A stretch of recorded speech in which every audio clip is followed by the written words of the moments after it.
Welcome to the first of several videos I'll be recording on Project Loom, which is adding new concurrency capabilities to Java. If you take a look at the link at the top of the page here, you can find descriptions of Project Loom. The source code we're going to cover is available here in my Live Lessons Loom EX1 folder. If you click on Live Lessons, which you can see here at the top of the screen, and you look at the Code tab, you can find the SSH URI to clone my entire repository. And then you can go back to the Loom folder and take a look at the EX1 example that we're about to look at here. We're now in my IntelliJ project in file ex1.java, looking at the example code we're going to be analyzing.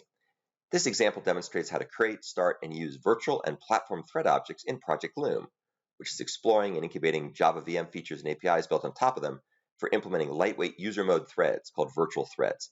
There are other features in Project Loom we'll talk about later in other videos. If you want to use this particular project, you'll need to install JDK 18 with Project Loom configured, which you can download from the link that's shown here. You can also get this by going to the Loom site at jdk.java.net. So let's take a look at the program, and then we'll run the program and show some interesting aspects of so-called virtual threads. First, we're going to define ourselves a field called sRandomIntegers, which is a list of randomly generated integers. You'll see what we use that for in just a second. Here's the main entry point into the program we're going to show. First thing we're going to do is we're going to take the argv string array and pass it to a parseargs method, which will parse any command line options. You'll see the command line options we use, which will be to select between virtual versus platform threads, as well as to set the number of elements, the number of items that we're going to put in our random integers, as well as the number of threads we're going to spawn. We then go ahead and generate the random numbers. Let's take a look at the code here. It's real easy. It uses Java streams. We say new random, and we use the ints factor method, which generates number of elements, random integers in a very large range from max value minus the number of elements to max value. So that's a very, very large set of values here, random. We box them together to convert the int to integer, and then we collect these into a list using the terminal operator collect, which goes ahead and triggers intermediate operations and collects everything into a list. So now we've got ourselves a list of random integers. Then the last method we're going to take a look at here will create and start threads with the given option that's passed in here, which will either be to use virtual threads, which we'll describe in a moment, or use traditional threads, which in Project Loom are now called so-called platform threads. So let's go take a look at start threads. As you can see, we pass in a Boolean that indicates whether we're making a virtual thread or a platform thread. We make ourselves a little local variable called print diagnostic that will print out a diagnostic every 1,000 threads that get started. As you can imagine, we're going to create a lot of threads here to illustrate what virtual threads can buy you. The next thing we're going to do is we're going to create a list of many thread objects. We're going to go from 1 to the number of elements, which could be very large, 5,000, 10,000, 20,000. We'll print off our helpful diagnostic every 1,000 elements. And then we use map to obj to convert the type from int stream to stream of t, and you'll see what we need to do that for in just a moment. So for each of these items I, we're going to go ahead and make a runnable with the ith minus 1 random integer in this array. So we're going to make ourselves a runnable. Here's what make runnable does. It goes ahead and returns a lambda runnable that checks to see if an integer is prime. You can see the isPrime method is very simple. It just does a brute force algorithm to determine whether a number is prime. If the number is prime, we get back 0. If the number is not prime, we get back the smallest factor. And I intentionally made this brute force just to burn CPU time. We then call make thread with the result of make runnable. Let's go look at make thread. This is very interesting. As you can see here, we pass in the runnable we just made with the make runnable factor method and a Boolean to indicate if we want to make a virtual thread or a non-virtual thread. So if virtual is true, we're going to use this particular incantation to create a virtual thread, which is multiplexed atop worker threads in a Java fork join pool, and therefore it supports work stealing and all the other good things that a fork join pool supports. You can also see we create a virtual thread. It is not going to start in the started state, and we will give it the runnable to run when it is in fact started. If we pass in false for virtual, however, we create a platform thread.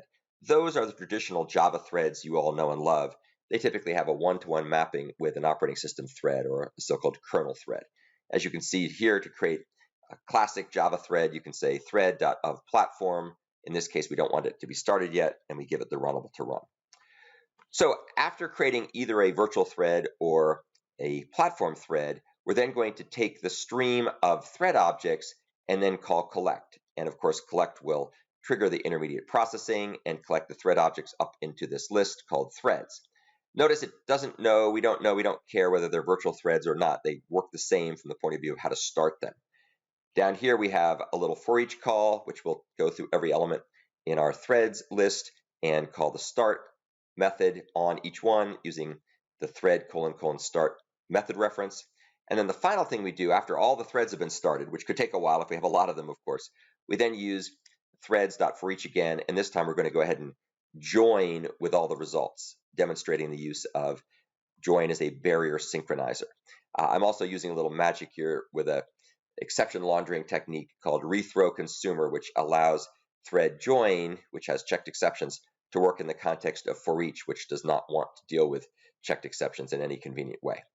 If we had decided to use another cool feature in Project Loom called structured concurrency, we could have gotten rid of using the join here, but that'll be the topic for another video. So that's basically what the program does. You can see it's very simple. And what I'm going to do now is I'm going to switch over and show you the differences between platform threads and virtual threads in terms of the amount of resources that they consume when we run this program. We're now on my desktop with a couple of windows open. The bottom window is a terminal window. We're going to use this to first compile the program using the JDK 18 compiler, which knows all about Project Loom features like virtual threads and so on. The top window is the task manager. I'm going to use this to show the CPU utilization and the memory utilization for running different variants of the program. So the first variant we're going to run here is going to use the -TV option, where V stands for virtual, and the -N option with 20,000. This says create 20,000 virtual threads. And you can see it prints off every 1,000 threads. It says the threads are started. If you take a look up here, you can see the amount of memory that's used.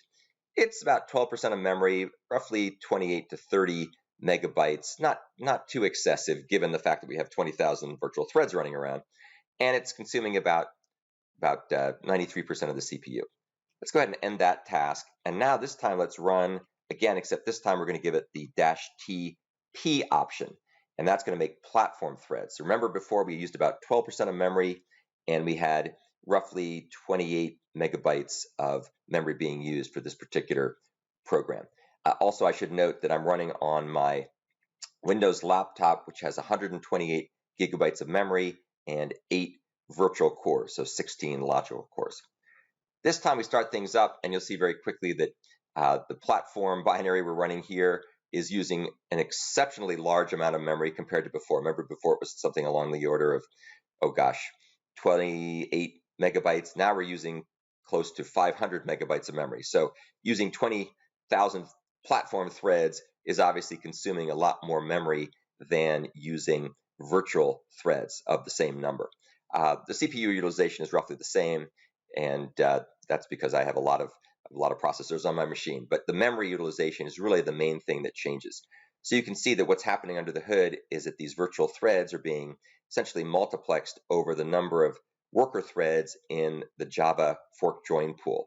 So it's going to be using a lot less memory than the platform threads, which are using quite a bit more. Let's go ahead and end that task before things get out of control. You can see here that we were actually running out of memory because we were using so many threads that were platform threads.